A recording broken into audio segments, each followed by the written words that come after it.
Hi, I'm Craig Putnam from WPI's Robotics Engineering program, here with another in our series of videos. In this video, we're going to review integrators and differentiators, very useful circuits for robots. Let's begin by talking about integrators. As the name suggests, an integrator is a circuit that generates the integral of a function. Our function could be an input function of time, and our output would be the integral of that function.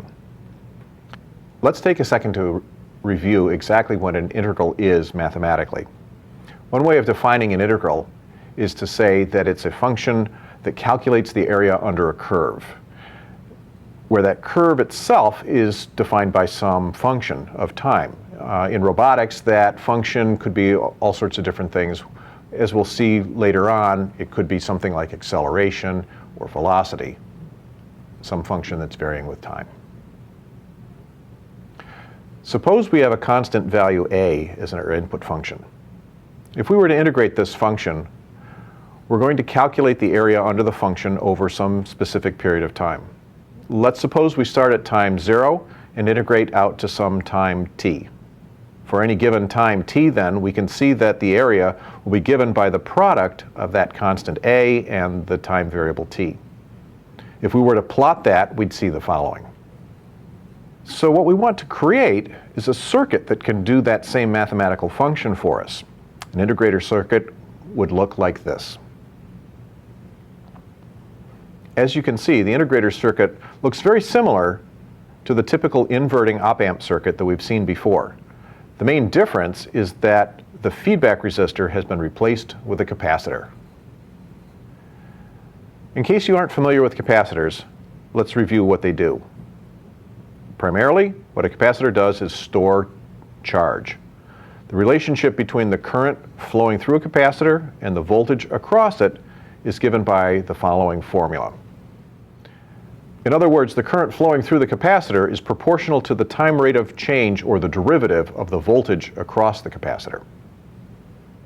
Flipping things around the other way, we can get this relationship. Here we can see that the voltage is proportional to the integral of the current. We're using the letter tau here as our variable of integration because our upper limit of the integral is our actual value or our actual variable t. Okay, so you know what the circuit looks like and you know what an integrator is supposed to do, but how are these two facts connected? Let's see if we can use the tools we have previously used, mainly KVL, to derive an equation for the behavior of the circuit. The current flowing into the input terminal of the ideal op-amp is 0 due to the summing point constraints. We've seen that before. The current flowing through the capacitor, therefore, has to be given by I sub in of t, which we can see is given by this formula. In other words, I sub in of t is equal to the input voltage divided by the resistor R. We'll assume that the reset switch is opened at time t equals 0. That switch is connected in parallel to the capacitor. It functions in the following way. When the switch is closed, the capacitor will have no charge and no voltage across it. Our capacitor will start to accumulate charge when the switch is opened, and it's at that point that we say that our integrating circuit is starting to integrate. So the voltage across the capacitor is given by this equation here. And you'll see there's two terms. One is the term with the integral, and then there's a second term which represents the voltage across the capacitor at time t equals 0. We're going to assume that's 0 always because of the closed switch. Doing KVL from the output terminal through the capacitor and then to ground through the op-amp input terminal yields this equation. The output voltage is equal to the negative of the voltage across the capacitor. So we can now combine those two results to get the following equation.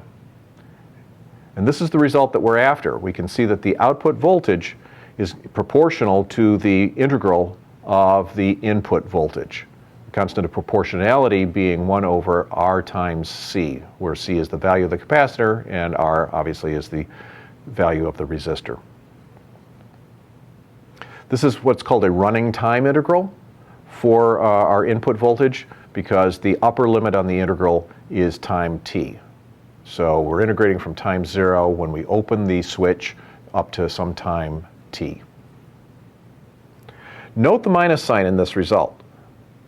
What we actually have here is a circuit whose output is the negative of the integral of the input. And this is because we based that circuit on an inverting op-amp. If we needed a positive output voltage, then what we would have to do is cascade the output of this op-amp into a standard inverting amplifier with a gain of -1, for example, or some other value if that was necessary.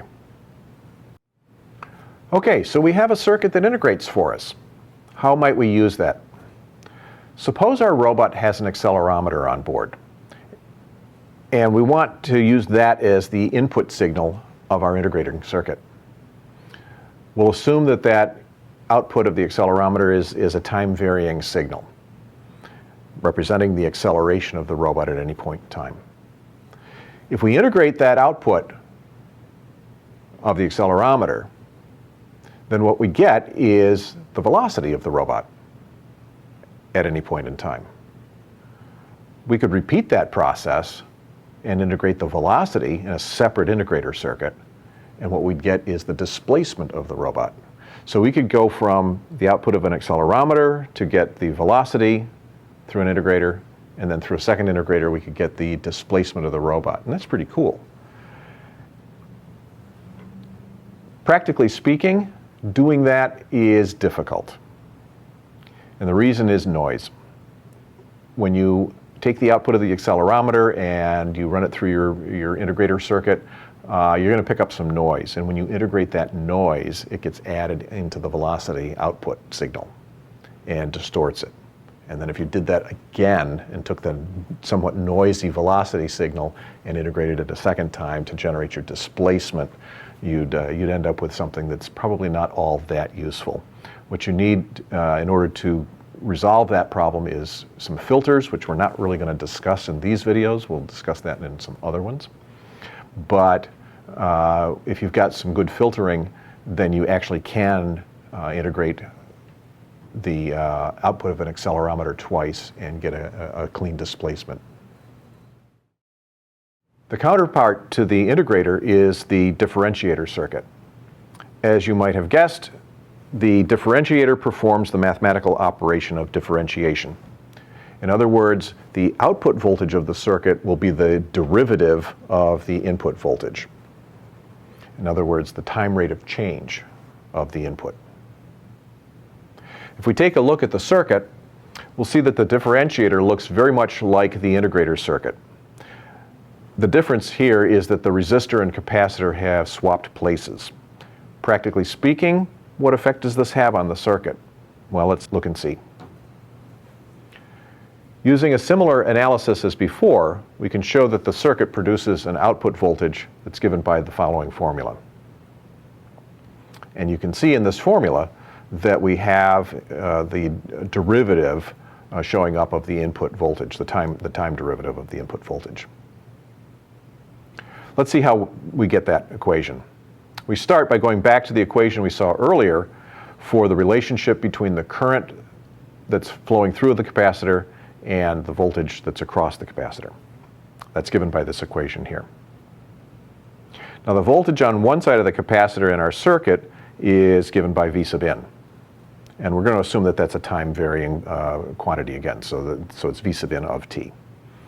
And the voltage on the other side of the capacitor is 0, and that's due to the summing point constraints that we've seen previously. So this gives us the following equation for the current that's flowing through the capacitor, and we're calling that I sub c of t. We also know from the summing point constraints that the current flowing through the capacitor must be the current flowing through the feedback resistor. This is because there's no current flowing into the inverting terminal of the op-amp. So now let's do KVL on the output side of our circuit. If we again use the summing point constraints, we get the following equation. And that's that the resistance R times the current flowing through the capacitor plus the output voltage equals 0.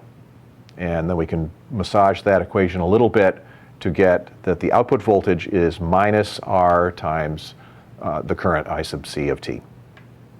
So combining those two equations that we just generated, we can get the following. That the output voltage is minus R times the current, which is equal to minus R times the capacitance, C, times the time derivative of the voltage across the capacitor, or the time derivative of the input voltage.